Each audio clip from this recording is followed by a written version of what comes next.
حي على الصلاة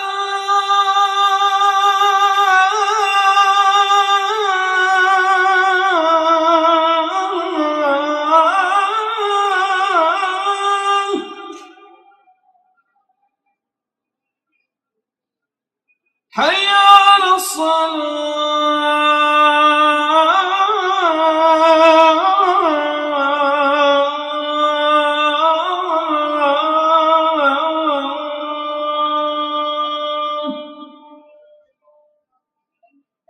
اعوذ باللہ من الشیطان الرجیم، بسم اللہ الرحمن الرحیم۔ سوال یہ ہے کہ یعنی اس طرح سوال بناتے ہیں کہ جہاں تک قرآن کے تقاضوں کا یا قرآن پاک کے تقاضے ہیں یا ہمارے اسلام کے تقاضے ہیں، آج اس دور میں کس طریقے سے اس پہ پورا اترا جا سکتا ہے، یہ ایک سوال قائم کر لیتے ہیں۔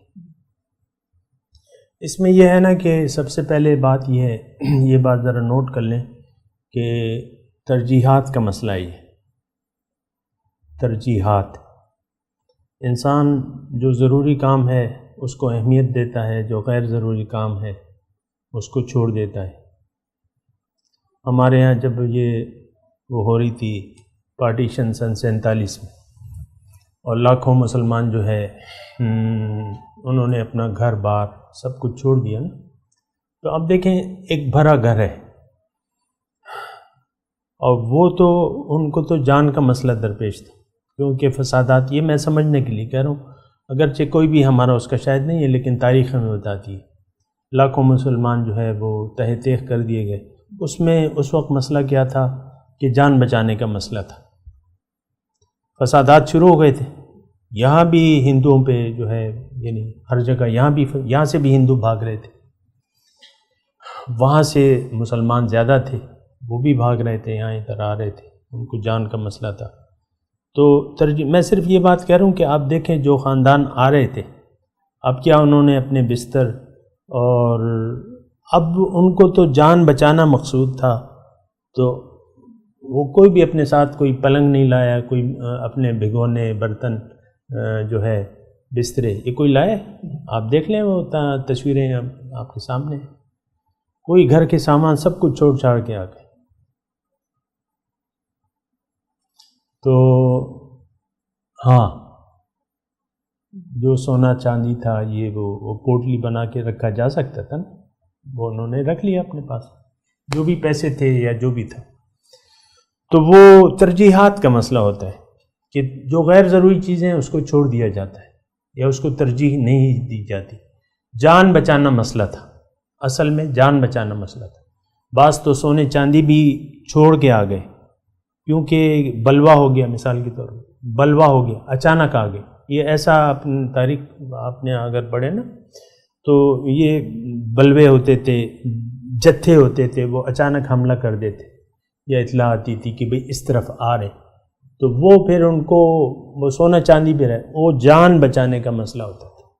یہ ترجیحات کی بات ہوتی ہے، میں نے ویسی مثال کی۔ تو ہماری دنیا میں آنے کی اصل یعنی ہونا یہ چاہیے کہ ہمیں اپنا مقصد معلوم ہونا چاہیے، پھر آخرت پر ایک یقین ہونا چاہیے کہ ہاں ان الساعۃ لآتیۃ لا ریب فیہا، قیامت آنے والی ہے، اس میں کوئی شک نہیں ہے۔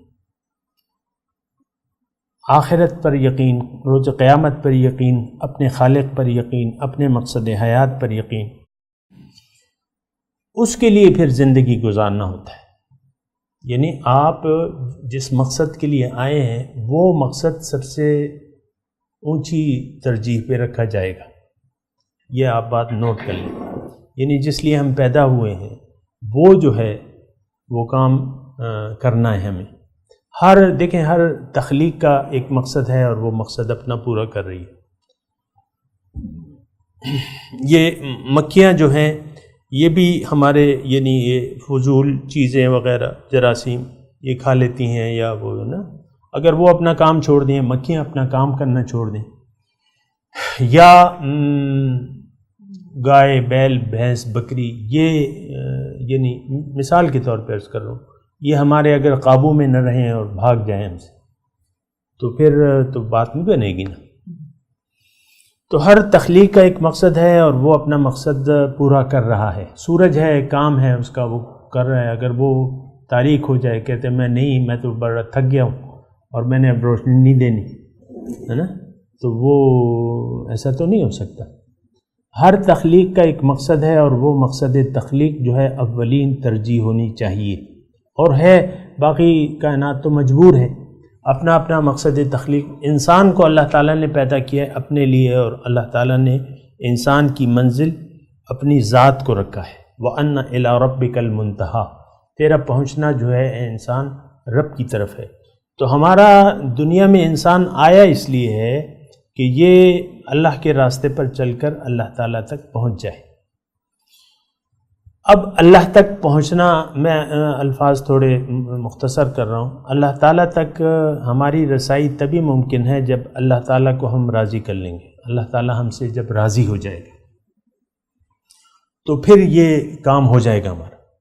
صحابہ کرام کو اللہ تعالیٰ نے، یہ اللہ کے رسول نے یہی سکھایا، تو انہوں نے اللہ کی رضا کو اپنی اولین ترجیح بنا لیا اور پھر ان کے ساتھ نام کے ساتھ لگ گیا. یہ جو صفت تھی نام کے ساتھ لگ گئی. رضی اللہ تعالیٰ عنہ، اب حضرت ابوبکر صدیق رضی اللہ عنہ، حضرت عثمان رضی اللہ تعالیٰ عنہ، حضرت ابو ہریرہ رضی اللہ تعالیٰ. تو وہ اللہ کی رضا، یہ تو ایک مختصر بات ہے کہ اللہ کی کو راضی کر کے ہی ہم جنت میں داخل ہو سکتے ہیں. اللہ کو جس نے ناراض کر دیا وہ اس کی ٹھکانہ جنت نہیں بلکہ دوزخ ہے. یہ بات ذرا نوٹ کر لیں.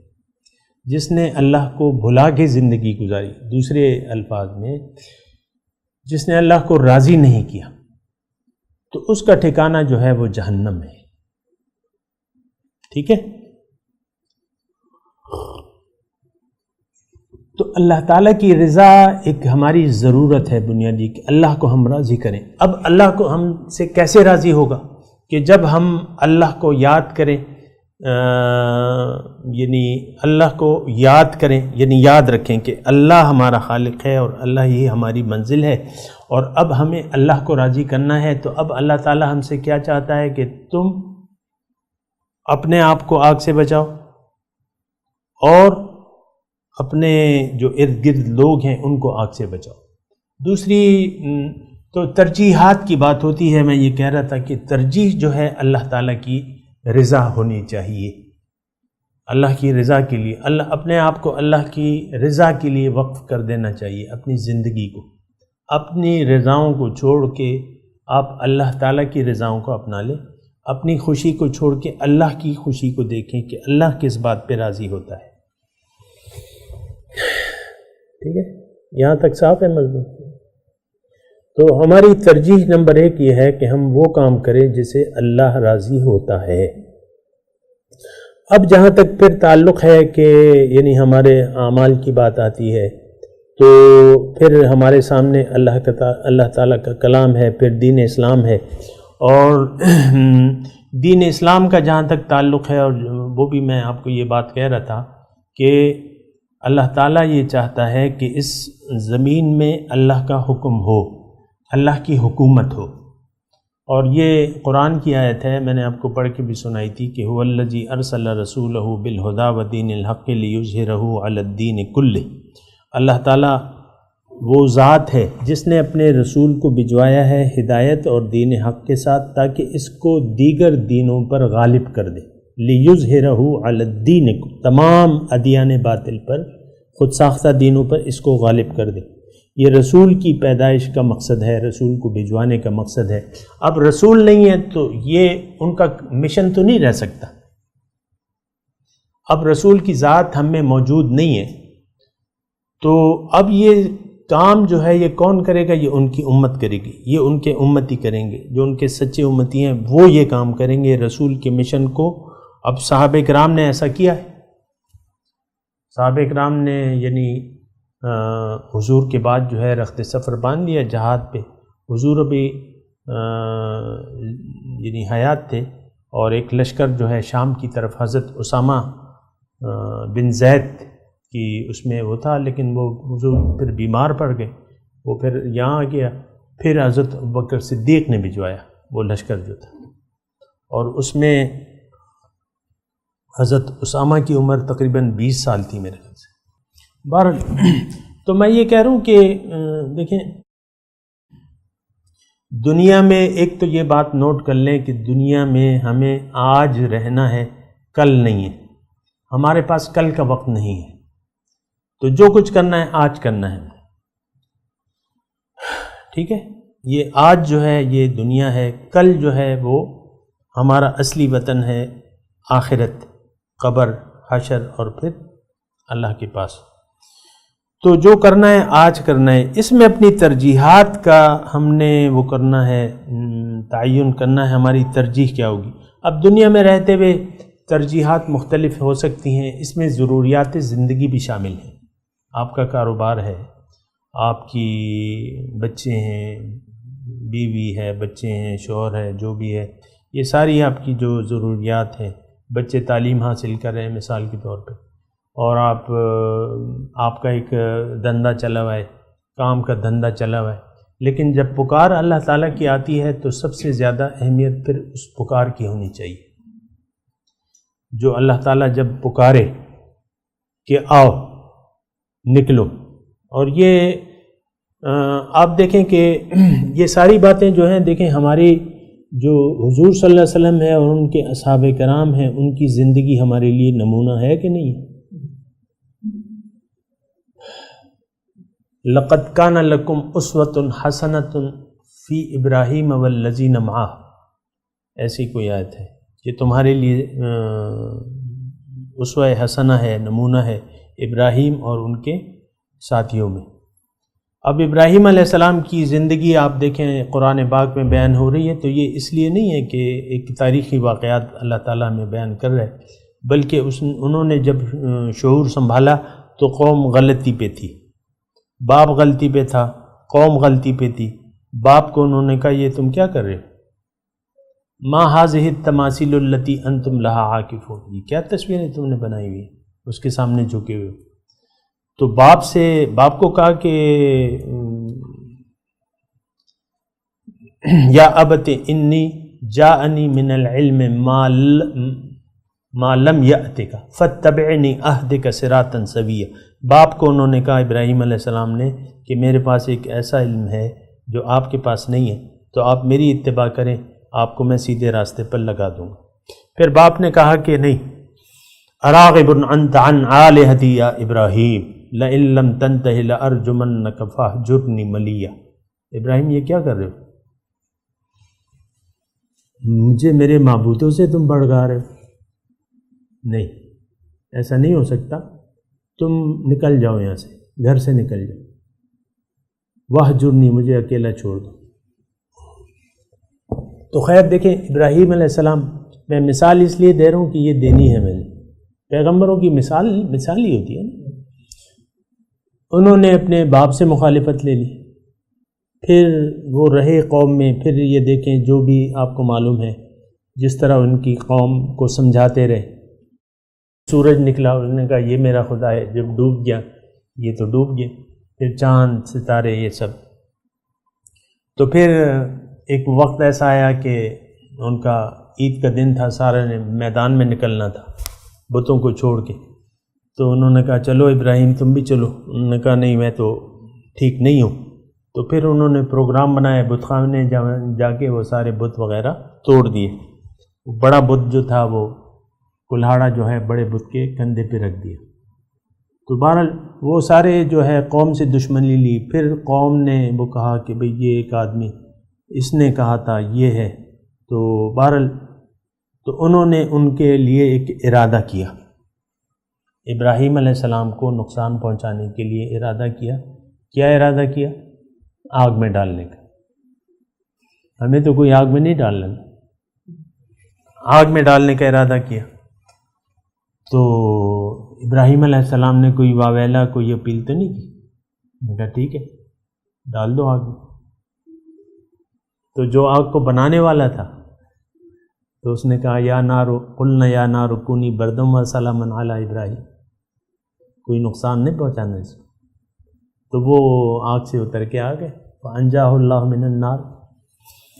تو یہ وہ کہتے ہیں نا، یہ ایک وہ شعر ہے کہ یہ پورا تو مجھے نہیں آتا، لیکن یہ اقبال کا ہے کہ یہ انداز گلستاں پیدا، ایسا کوئی اس میں الفاظ آتے ہیں کہ اب بھی یہ معاملہ ہو سکتا ہے، تم اگر یہ تیار ہو جاؤ ابراہیم علیہ السلام کی، تو یہ آگ جو ہے تم پہ ٹھنڈی بھی ہو سکتی ہے، تم کسی بھی یعنی فتنے میں ڈالے جاؤ تو فتنے کو اللہ تعالیٰ بجھا دے گا۔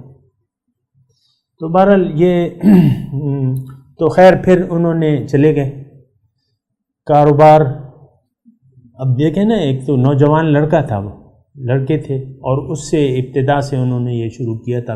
بہرحال پھر انہوں نے دیکھیں یعنی ان کی زندگی ہمارے لیے نمونہ ہے، انہوں نے پھر اپنے گھر والوں کو نہیں دیکھا، یہ میرا بھائی ہے، یہ میرا چاچا ہے، یہ میرا ماموں ہے، ان کو میں چھوڑ کے کہاں جاؤں۔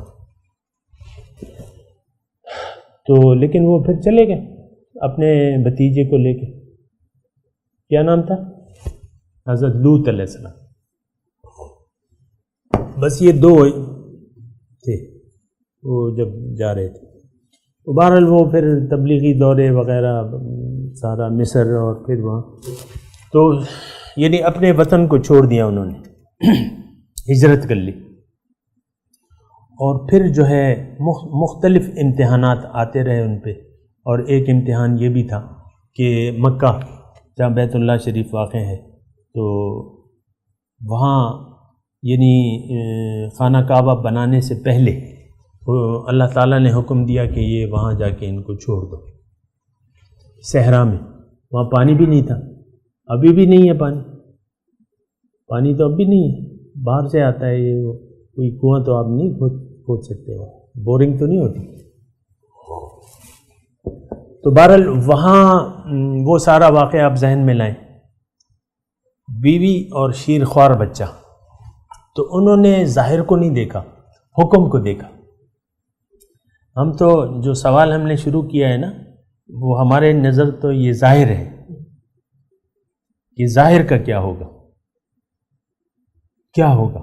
وہ جب ریگستان میں تپتے صحرا میں بیوی بچے کو، آپ دیکھیں ذرا تصور تو کریں نا، صرف حکم تھا کہ یہاں چھوڑ دو، اب باقی یہ نہیں تھا سارا منظر کہ یہاں خانہ کعبہ بنے گا اور یہ ہوگا اور تم بیت اللہ بناؤ گے، اس وقت تو یہ بات نہیں تھی کچھ، بس حکم تھا چھوڑ دو، ان دونوں کو یہاں چھوڑ دو۔ تو وہ بہرحال وہ سارا واقعہ جو ہے آپ کے سامنے چھوڑ دیا۔ تو پھر بعد میں جو ہے آئے، اور وہ ساری تاریخ ہے، وہ زمزم کی جو تاریخ ہے۔ تو زمزم تو مطلب یہ ہے کہ پھر وہ جب ماں نے دوڑنا شروع کیا، اور وہ دوڑنا جو ہے اللہ تعالیٰ نے عبادت بنا دیا، سعی، جنہوں نے نہیں کی سعی اللہ تعالیٰ ان کو نصیب کرے۔ وہاں ہم جاتے ہیں 7 چکر لگاتے ہیں، تو صحیح، اور وہ صحیح بھی مقبول ہو گئے۔ وہ پریشانی کی حالت میں بیٹے کے پانی کے لیے جو دوڑ رہی تھیں، وہ بھی اللہ تعالیٰ نے قبول کر لی، اور یہ سعی جو ہے واجب ہے، کرنی ہے آپ نے۔ تو بہرحال وہ سارا پھر یہ ہے کہ چونکہ اللہ کے حکم کے وہ تابع تھے، ترجیح ان کی اللہ کا حکم تھا، تو انہوں نے ایک تو اللہ کے حکم کے لیے یا اس میں اپنے گھر بار کو چھوڑ دیا، قوم کی مخالفت، اپنے خاندان کو چھوڑ دیا، کاروبار کو چھوڑ دیا، پھر وہ جاتے رہے۔ اور پھر آپ دیکھیں کہ بیت اللہ شریف جو ہے انہوں نے بنانا شروع کیا، وَإِذْ يَرْفَعُ إِبْرَاهِيمُ الْقَوَاعِدَ مِنَ الْبَيْتِ وَإِسْمَاعِيلُ، تو رَبَّنَا وَابْعَثْ فِيهِمْ رَسُولًا مِّنْهُمْ يَتْلُو عَلَيْهِمْ آيَاتِكَ وَيُعَلِّمُهُمُ الْكِتَابَ وَالْحِكْمَةَ۔ تو وہ جو ہے پھر یہ ہے کہ اللہ تعالیٰ نے وہ منظور کر لی، وہ ساری اس کی کوشش۔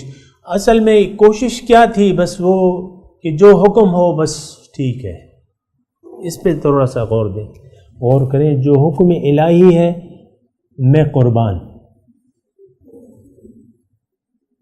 حکم الہی جو بھی حکم ہے میں قربان، یہی ان کا ایک وہ تھا نا، حکم الہی جو بھی حکم الہی ہے، انہوں نے کہا ٹھیک ہے بس پھر انہوں نے یہ نہیں دیکھا کہ حالات کیا ہیں، آیا میں کر بھی سکتا ہوں کہ یا اس کی کوئی ضرورت بھی ہے کہ نہیں ہے، یہ انہوں نے مطلب یہ نہیں دیکھا کہ حکم الہی جو حکم ہو،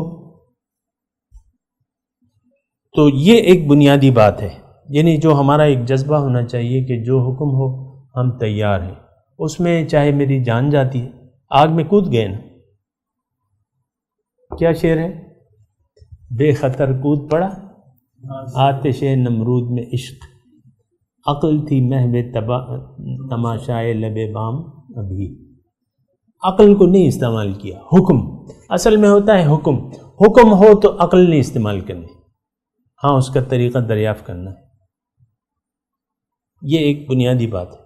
جب حکم الہی ہے، قرآن کا حکم ہے یا حضور کا حکم ہے، جو بھی ہے، تو پھر اسباب کو نہیں دیکھنا، یہ ایک بنیادی نقطہ ہے، پھر حکم الہی ہے۔ خواب دیکھا کہ بیٹے کو ذبح کر رہے، بیٹے کو ذبح کر رہے، اب اور کچھ بھی نہیں تھا، خواب تھا، نہ کوئی وحی تھی، یہ بھی تھی، یعنی وہ ایسا کوئی نہ کوئی فرشتہ آیا کہ بھئی بیٹے کو اللہ تعالیٰ آپ کو کہہ رہا ہے یا حکم دے رہا ہے کہ آپ، بس خواب دیکھا۔ تو پیغمبر کا خواب تو یعنی وحی کی درجے میں ہوتا ہے، تو انہوں نے پھر بیٹے کو بیان کیا کہ میں ایسا دیکھا ہے، میں نے خواب، یہ فیضان نظر تھا یا کہ مکتب کی کرامت تھی، سکھائے کس نے اسماعیل کو آداب فرزندی۔ تو بہرحال انہوں نے چھری چلا دی، چھری چلائی کہ نہیں چلائی؟ چلائی تھی، یہ نہیں دیکھا کیا ہے بھئی، تو یعنی جو اسباب کو پھر نہیں دیکھا، یا یہ تو میرا بیٹا ہے، یہ تو یعنی میرا محبوب بیٹا ہے، چھری چلا دی۔ ہاں انہوں نے بس، اب وہ 3 مرتبہ شیطان آیا کہ یہ کیا کر رہے، تو ہاں جی پھر وہ بڑا شیطان، 3 شیطان ہے نا، 3 جگہ آیا تھا شیطان، تو انہوں نے چھری چلا دی۔ یہ چھری چلانا جو ہے، یہ پھر اب اس کی یاد میں ہم جو چھری چلاتے ہیں، تو یہی ہے، یعنی یہ اسی سنت کی یادگار ہے کہ جب بھی یعنی ہونا یہ چاہیے، جب آپ یعنی فضیلت یہ ہے کہ آپ چھری خود چلائیں، اس میں پھر نیت یہ ہوتی ہے کہ اللہ تعالیٰ آج تو میں یہ جانور ذبح کر رہا ہوں، اور کل کسی بھی قربانی کے لیے اسی طرح میں تیار ہوں، آج یہ جانور ذبح کر رہا ہوں، کل اپنی خواہشات کو ذبح کر دوں، ہے نا، اور وہ تو یہ مطلب ایک طریقہ ہے اس راستے کا کہ ہر چداری خرچ کن در راہ او لن تنالوا البر حتی تنفقوا، جو کچھ بھی تمہارے پاس ہے اسے خرچ کر دو، راہ او میں، اس کی راہ میں جو کچھ بھی ہے قربان کر دو، کیوں کہ نیکی کو تم پہنچ نہیں سکتے جب تک تم خرچ نہ کرو اپنی محبوب اشیاء مما تحبون۔ تو بہرحال یہ ساری چیزیں ہیں، اور میں نے آپ کو یہ بتایا کہ جب حکم آ جاتا ہے تو پھر ترجیح جو ہے وہ حکم ہوتی ہے، جو حکم ہوتا ہے وہ ترجیح بن جاتی ہے۔ اب دیکھیں، ہم نے صحابہ کرام رضی اللہ تعالیٰ عنہم اجمعین اور حضور صلی اللہ علیہ وسلم کی اس کو دیکھیں کہ انہوں نے یعنی جاہلیت تھی، اللہ تعالیٰ نے چاہا کہ روشنی آ جائے اور اللہ کی رحمت ظہور میں آئی، اور حضور صلی اللہ علیہ وسلم کو انہوں نے بھجوایا۔ لیکن جو مکے کی زندگی آپ دیکھیں کہ کس طریقے سے انہوں نے اپنی دعوت کے مشن کو آگے بڑھایا، اور کتنی 13 سال انہوں نے تکلیفیں برداشت کی، اور جب یہ بار نبوت آیا تو اس سے پہلے تو وہ تجارت کرتے تھے، جو بھی تھا کچھ نہ کچھ دنیاوی مصروفیات تھیں، لیکن پھر وہ بھی چھوڑ دیں۔ یا ایھا المدثر قم فانذر وربک فکبر، اے چادر اوڑھنے والے، کملی اوڑھنے والے، اٹھو اور ڈراؤ، لوگوں کو خبردار کرو، فانذر، لوگوں کو خبردار کرو، اور رب کی، فقط رب کی بڑائی بیان کرو۔ تو اس کے بعد جو ہے آپ دیکھیں کہ حضور صلی اللہ علیہ وسلم نے جو پھر دنیا کا کام نہیں کیا، دنیا کا کام نہیں کیا۔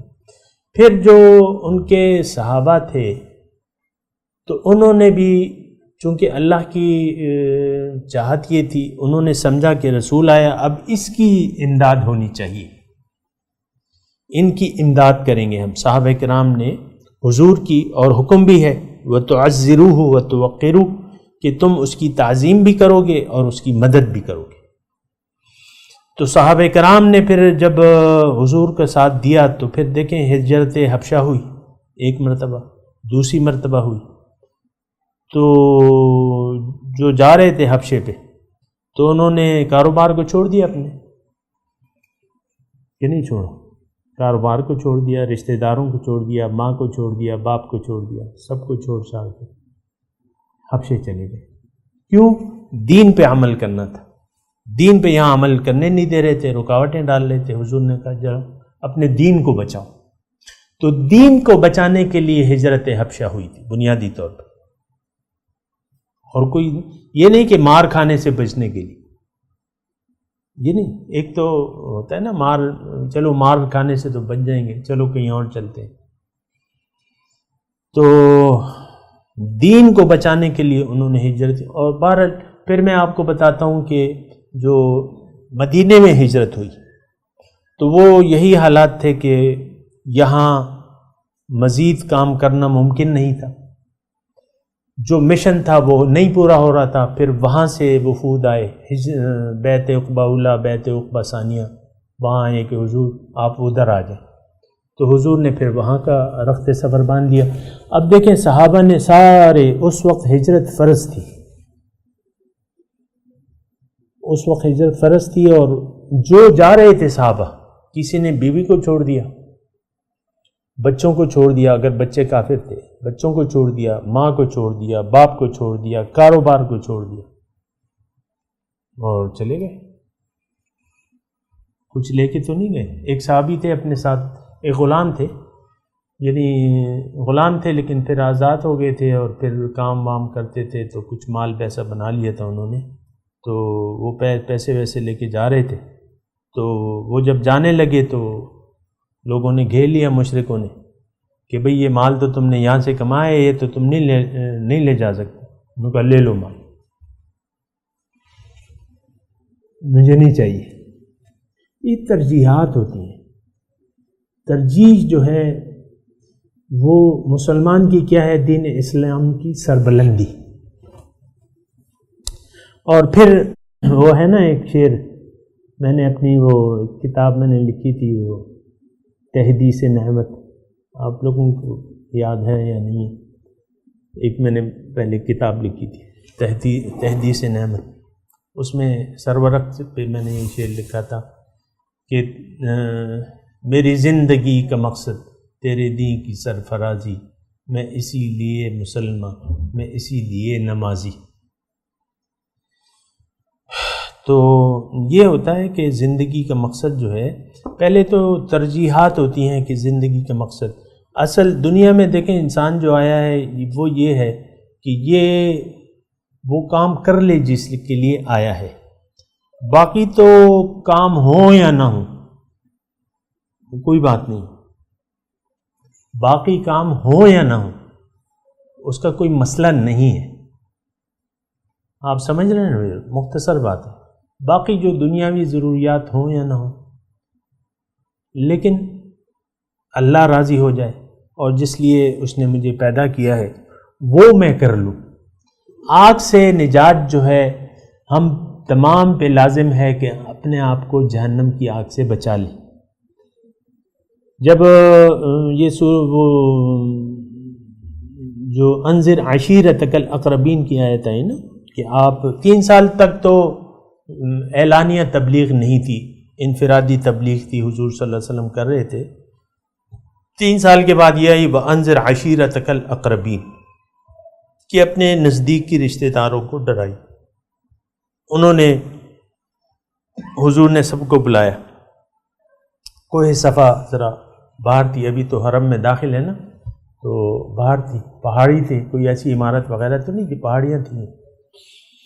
تو بلایا حضور، سب کو بلایا اپنے خاندان والوں، ایک ایک قبیلے کا نام لے کے، اور پھر ان کو خبردار کیا کہ بھئی ایسی ایسی بات ہے. اور پھر حضور نے ایک ایک قبیلے کا نام لیا، اے بنو فہر، اے بنو فلاں، اے بنو فلاں، اپنے آپ کو آگ سے بچا لو. پھر اپنے خاندان والوں کو مخاطب، حضرت فاطمہ تو تھیں اس وقت، حضور صلی اللہ علیہ وسلم کی شادی تو 25 سال کی عمر میں ہوئی تھی نا، تو حضرت فاطمہ تھیں، بڑی تھی، تو ان کو مخاطب، اے فاطمہ اپنے آپ کو آگ سے بچا لو، تم اس بنا آگ سے نہیں چھوٹ سکتی کہ تم پیغمبر کی بیٹی ہو. آج کل تو ہم نے بڑی بڑی توقعات لگا لی ہیں، اس بنا تم آگ سے نہیں ہے کہ تم انقذی نفسک من النار، اپنے آپ کو آگ سے بچا لو. اس بنیاد پہ تم نہیں بچ سکتی آگ سے کہ تم ایک پیغمبر کی بیٹی ہو، اور پیغمبر کی بیٹی، پیغمبر کی بیویاں،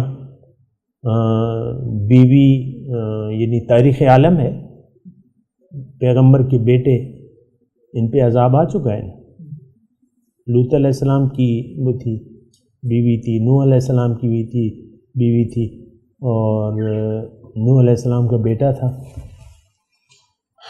اور فرعون کی بیوی تھی، وہ جنتی ہے.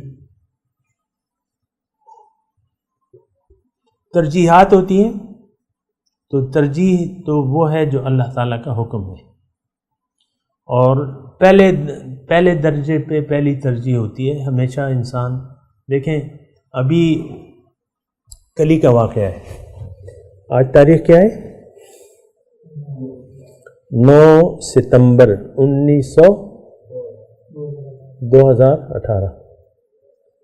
تو اب کل کی بات ہے، 8 لاہور کا ایک پلازا ہے، اس میں آگ لگی، ٹھیک ہے، تو وہ آگ پھیل رہی تھی، تو ایک شخص نے کھڑکی سے جان بچانے کے لیے نیچے کود گیا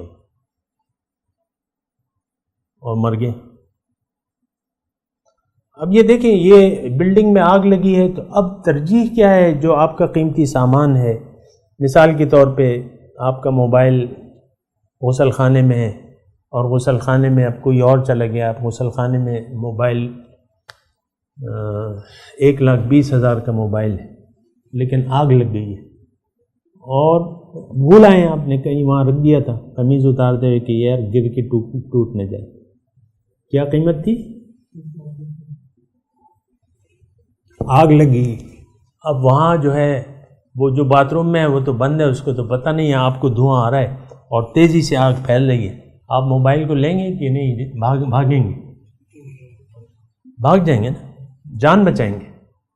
جان بچانا جو ہے اصل میں، یہ دیکھیں، ہم نے یہ ایک بات نوٹ کر لیں، یہ سارے بچے بھی بیٹھے ہیں، میں یہ کہہ رہا ہوں کہ اگر ہم نے دوزخ سے بچنے کے لیے، یعنی دوزخ سے اگر ہم نے یہاں جنت میں جانے کی تیاری نہ کی، اور دوزخ، بس یہ ایک جملہ ہے، جنت میں جانے کی تیاری کرنی ہے ہم نے، آگ سے بچنا ہے اور جنت جانا ہے.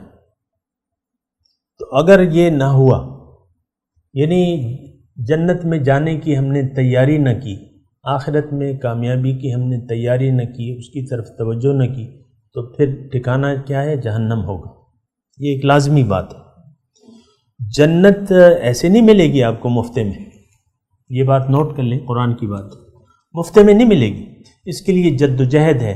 قرآن میں لکھا ہے وَمَنْ أَرَادَ الْآخِرَةَ وَسَعَى لَهَا سَعْيَهَا أُولَئِكَ كَانَ سَعْيُهُمْ مَشْكُورًا. پوری آیت میں پڑھ دیتا ہوں، اور پھر یہ سلسلہ کلام جو ہے اختتام پذیر ہے کہ من کان یرید العاجلۃ عجلنا له فیہا ما نشاء لمن نرید ثم جعلنا له جہنم یصلاھا مذموما مدحورا. جس نے عاجلہ کو چاہا، مقصد بنا لیا. عاجلہ کہتے ہیں دنیا، تعجیل، عاجلہ دنیا چاہی. من کان یرید العاجلہ، جس نے عاجلہ کو چاہا، یعنی اس کو اپنا مقصد بنا لیا، جیسے کہ ہم نے بنایا ہوا ہے، اور تو ہم اسے دے دیں گے، دنیا اسے دے دیں گے. کتنی؟ جتنا ہی ہم چاہیں. کس کو؟ جس کو ہم چاہیں. اس کے بعد کچھ بھی نہیں. ثم جعلنا لہ جہنم، اب جہنم ہے. اس نے دنیا ہی کو چاہا، دنیا ہی کو مقصد بنا لیا اور کچھ چاہے نہیں. اب ٹھیک ہے، اس کی جو قسمت میں ہے وہ تو ہم روکیں گے نہیں. قارون کو بھی اللہ تعالیٰ نے جو اس کی قسمت میں لکھا تھا وہ دیا کہ نہ دیا؟ قارون کو کتنے خزانے تھے؟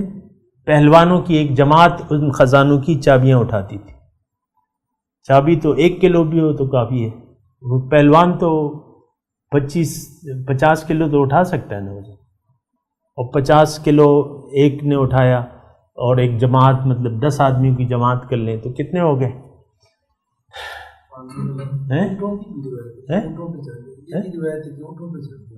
اچھا چلیں، نہیں قرآن کی بات ہے نا، میں تو قرآن کی بات. ما ان مفاتحہ لتنوء بالعصبۃ اولي القوہ، مضبوط پہلوانوں کی ایک جماعت. بہرحال تو وہ تو دے دیا اللہ تعالیٰ نے، لیکن پھر کیا ہوا؟